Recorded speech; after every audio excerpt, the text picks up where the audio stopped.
wasallam, not that we impurify our sight such that we have veils of sins that cover our eyes and veils of sins that cover our hearing, so that truth cannot reach our hearing and truth cannot reach our sight. Abu Jahl saw the Prophet sallallahu alaihi wasallam, but he didn't see him. Abu Lahab saw the Prophet sallallahu alaihi wasallam, but he did not see him. Utbah and Shayba saw the Prophet sallallahu alaihi wasallam, but they did not see him. Why? Because their sight was covered with hujub, with veils of desire, with veils of arrogance, with veils of kufr. They had veils of kufr, and we should not have veils of ma'siyah. We should not have veils of disobedience and sin to Allah subhanahu wa ta'ala. We should protect our sight. We should protect our hearing. We should protect our bodies, because our bodies from head to toe are precious. We're not lowly people. We're high, lofty people. We're the people of the Prophet sallallahu alaihi wasallam, and there is no honor greater than that honor upon this earth, that Allah subhanahu wa ta'ala chose us to be from the ummah of the Prophet sallallahu alaihi wasallam. Do you know there were prophets? Do you know there were prophets of Allah who plead and made du'as to Allah subhanahu wa ta'ala, and they said, "Oh Allah, we ask you that you take this prophecy back from us, that you take this messengership back from us, and allow us to be from the ummah of Sayyidina Muhammad sallallahu alaihi wasallam."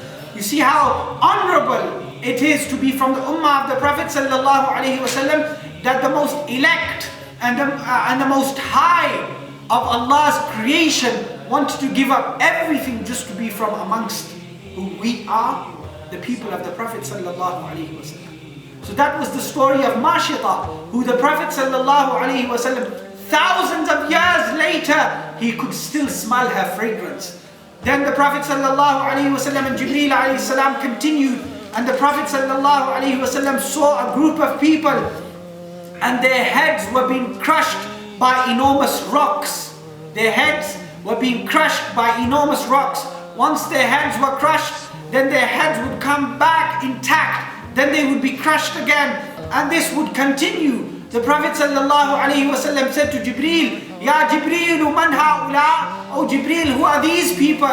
And Jibreel alayhi salam said, "Ya Rasulullah, these are people from your ummah who are lazy in their prayers, and prayer is heavy upon them. Their prayer, their salah, their namaz is heavy upon them.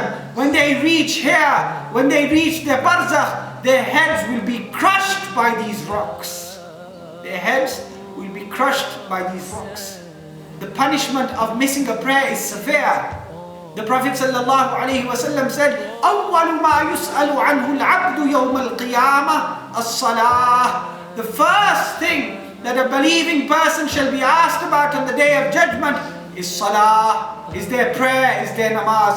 If they get through that and succeed in that, then the rest will become easy. But if they fail in that, then it's going to be difficult. Then the Prophet sallallahu alaihi wasallam continued his journey, and then he came across another group of people who were also being punished. And how were they being punished? They were being punished such that their fingers had become iron bars. Their fingers had become iron bars, and they were scraping with those iron bars their own lips. They were scraping their own lips with those iron bars on their fingers. The Prophet sallallahu alaihi wasallam said, "Ya Jibreel, man haula?"